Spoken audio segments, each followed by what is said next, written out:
Sir,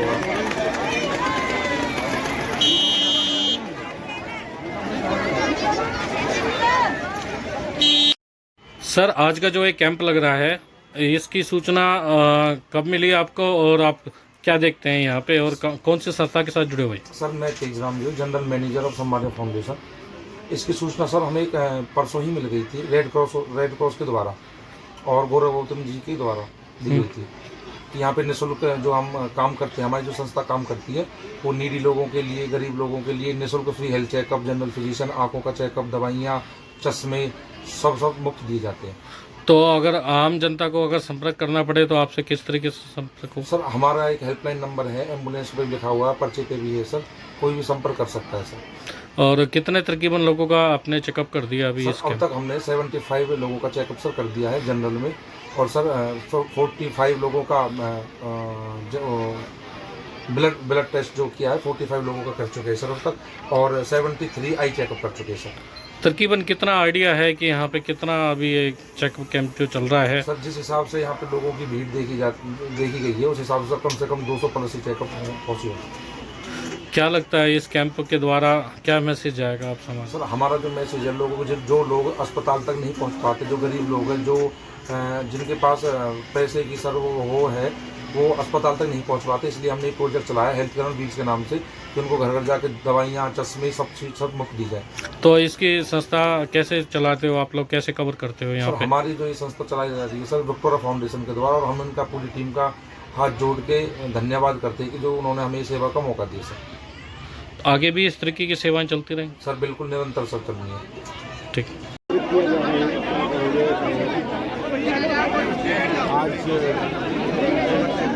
मेरे छोटे भाई गौतम की पुण्यतिथि है। निःशुल्क स्वास्थ्य जांच, दिव्यांगजनों की जांच माप और उनको रिक्शा, जरूरतमंदों को कंबल वितरण,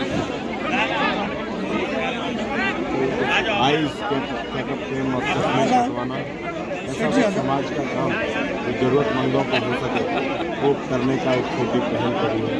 इसमें समाज के अपने साथियों का बहुत सहयोग मिला है। मैं आभार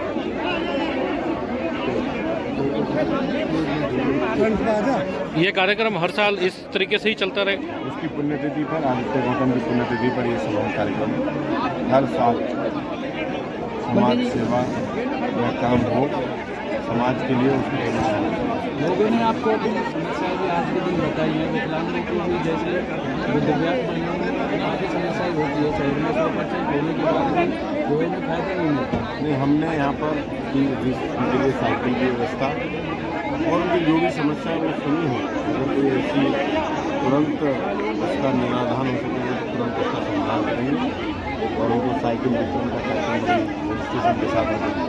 मंत्री जी, कितने लोगों को आज ये लाभ प्रदान किया जा रहा है? 1000 से ऊपर लोग शायद अलग अलग उसमें रहेंगे। मुझे लगता है संख्या आप देख ही रहे होंगे। कोशिश करेंगे कि जरूरतमंद को उनकी सुविधाएं पहुँच सकें। मैं कैप्टन विजेंद्र सिंह पोसवार, पूर्व सैनिक कल्याण समिति पलवल डिस्ट्रिक्ट का अध्यक्ष हूँ, और अध्यक्ष होने के नाते मेरा एक मॉरल जिम्मेवारी होती है कि अपने पूर्व सैनिकों के लिए, भलाई के लिए हमेशा काम किया जाए। इसमें हमने लगभग 2014 में एक सैनिक सदन बनाने के लिए हमने सरकार से रिक्वेस्ट की थी, जो चलते चलते काफ़ी प्रोग्रेस हुई उसमें, और उसके लिए अभी फंड अलॉट होने बाकी है, बाकी सब कुछ हो चुका है। तो हमने मंत्री जी से रिक्वेस्ट करी है कि उससे फंड अलॉट जल्दी करा के और उस प्रोजेक्ट को शुरू किया जाए। इसके अलावा और भी कुछ समस्याएं थी जिसको लेकर आपने सीधा मंत्री जी से बातचीत करी थी और उन्होंने थाने में भी बातचीत करी है? दूसरा हमारा एक पॉइंट ये था, एक हमारे यहाँ युद्ध स्मारक बना हुआ है जो कि हमारी रिक्वेस्ट के ऊपर नगर परिषद ने बनाया था 2018 में। अब हम ये चाहते हैं कि इसको हरियाणा सरकार अपने चार्ज में ले और उसको अपने तरीके से हरियाणा सरकार के पैटर्न के अनुसार मॉडिफाइड करके वहाँ पे लाइब्रेरी बनाई जाए और वहाँ पे उन योद्धाओं के इतिहास लिखे जाएं जिन्होंने लड़ाई लड़ते हुए अपने प्राणों की आहुति दी है। और वहाँ पे हमने आर्मी हेडक्वार्टर को, सेना मुख्यालय को एक चिट्ठी ये भी लिखा हुआ है कि वहाँ पे एक डिस्कार्डेड टैंक, जो पुराने टैंक होते हैं, वो हमें दिया जाए जो वार मेमोरियल पर रखा जाए, वो भी हमारा प्रोग्रेस में चल रहा है सेना भवन में। एक सेना अधिकारी के साथ दुर्घटना घटित हुई थी। हाँ जी, एक सेना अधिकारी और उसका बेटा भी सेना में है, उनके साथ अभी पता लगा हमें 3-4 दिन पहले कोई वारदात हुई है, घटना घटी है। हमने उसके बारे में भी उनको अवगत कराया और उनसे जल्द से जल्द जो भी दोषी हैं उनके अगेंस्ट एक्शन लेने के लिए उनसे विनती की है। क्या लगता है आज मंत्री जी से आपने बातचीत वगैरह करी है तो आपकी समस्याओं का समाधान होगा? अवश्य होगा। बहुत सफल हमारी बातचीत हुई है और उन्होंने हमारे को बड़े गौर से, इतनी भीड़ होते हुए भी हमारी बात को बड़े गौर से सुना है और हमने उनको लिखित में सब दे दिए हैं। वो जाके अपने घर पे जाके अपने टाइम में उनको पढ़ भी लेंगे और वैसे हमने संक्षिप्त में उनको सब बता भी दिया है।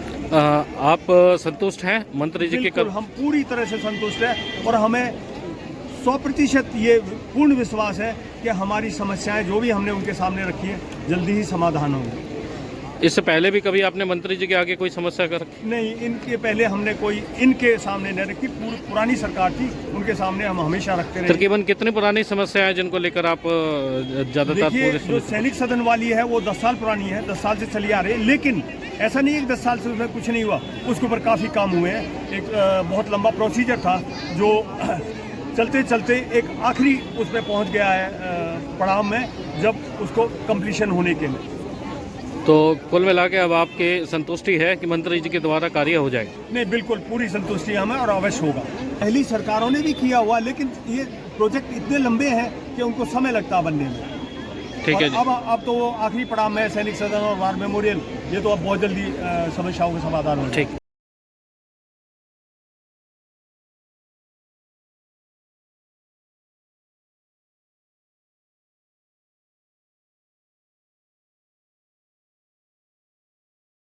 बाद उनकी बात को आराम से सुनना, ठीक है, क्योंकि व्यवस्था खराब हम लोगों को नहीं करनी है। ये तो हम सब जानते हैं ना, जानते हैं ना।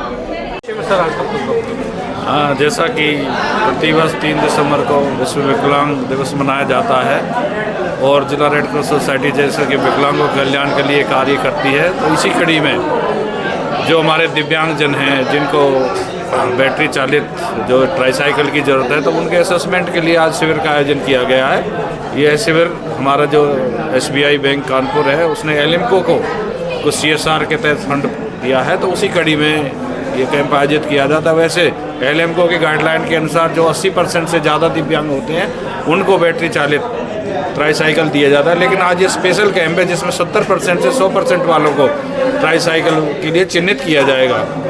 तो आज ये केवल क्योंकि हमारी एलिम्को की टीम आई हुई है, वो केवल असेसमेंट करके जाएगी और उनको परसों यानी 3 दिसंबर को जो हमारा एलिम्को का स्थानीय जो केंद्र है वो नवादा में है, IMT चंदावली के पास, वहाँ वितरित करेंगे।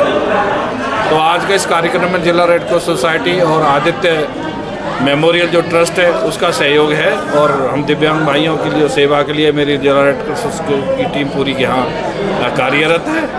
तो हमारा जो उद्देश्य है कि ज़्यादा से ज़्यादा पलवल ज़िले के लोगों को ये बैटरी चालित तिपहिया साइकिल उपलब्ध करवाए जाए।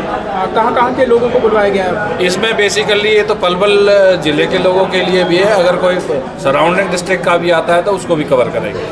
पलवल ज़िले में अगर प्रॉपर बात करी जाए तो कुल कितने दिव्यांग होंगे ऐसे? देखो, इस तरह का डाटा नहीं है। हर बार नए हम जो है प्रतिवर्ष कई बार असेसमेंट कैंप लगाते हैं और डिस्ट्रीब्यूशन भी करते हैं, लेकिन पता नहीं फिर भी लोग क्यों वंचित रह जाते हैं। तो तो हर बार नहीं ही बेनिफिशरी आते हैं, क्योंकि गाइडलाइन के अनुसार जो ये बैटरी चालित तिपहिया साइकिल है 5 वर्ष में एक बार, और जो हाथ चालित तिपहिया साइकिल है वो वर्ष में 3 वर्ष में एक बार दी जाती है। तो हर बार इसमें नए बेनिफिशरियों को कवर किया जाता है। ये हर साल आपका इसी तरीके से प्रोग्राम रहेगा? हर साल में बल्कि कई कैंप आयोजित होते हैं। पिछले वर्ष में भी 2-3 कैंप यहाँ आयोजित किए गए थे, उनका डिस्ट्रीब्यूशन किया गया था। और इस वर्ष भी ये मेरे ख्याल से तीसरा या चौथा असेसमेंट और जो डिस्ट्रीब्यूशन का कैंप लग चुका है। और आगे इसी कड़ी में हर 3-4 माह में फिर हम कैंप आयोजित करेंगे।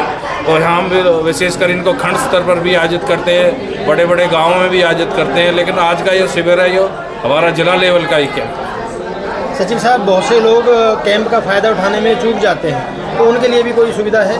देखिए, ये कई बार ना उन लोगों तक हमारा संदेश नहीं पहुंच पाता। हालांकि हमारी कोशिश होती है कि ग्राम स्तर तक हम ये सूचना पहुंचाएं। जैसा कि आपने देखा होगा, आप सभी के माध्यम से भी सूचना हमने पहुंचाई है, समाचार पत्रों के माध्यम से भी पहुंचाई है, और फिर भी हम ग्राम स्तर पर लोगों को सूचित करते हैं। इसमें हमारे सरपंच है, ब्लॉक मेंबर है, जिला परिषद हैं, तो सभी को हम अपने माध्यम से कैंपों की सूचना देते हैं कि ज़्यादा से ज़्यादा लोगों को इसकी सूचना दे पाएँ। लेकिन फिर भी कहीं ना कहीं कमी रह जाती है, लोगों तक प्रॉपर सूचना नहीं पहुंच पाती।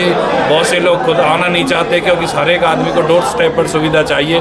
वो डोर स्टेप पे तो संभव नहीं है, लेकिन सराउंडिंग जो बड़े बड़े गाँव हैं उनमें हम जरूर कैंप आयोजित करवाएं। भविष्य में भी कोई ऐसा कैंप लगने वाला है? हाँ बिल्कुल, उसकी सूचना आपको दी जाएगी। हम ब्लॉक स्तर पर अभी कैंप करने वाले हैं आइलिमको की सहायता से।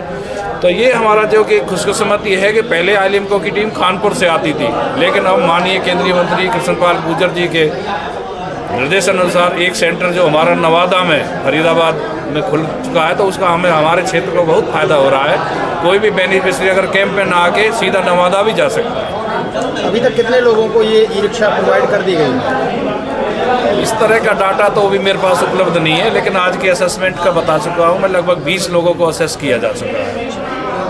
आपके कैंप में आधार कार्ड का केयर भी चल रहा है क्या यहाँ पे? नहीं, हमारा आधार का नहीं है। हमारा केवल दिव्यांगजनों के लिए जो तिपहिया साइकिल बैटरी चालित हमने उपलब्ध करानी है, उसी का कैंप है।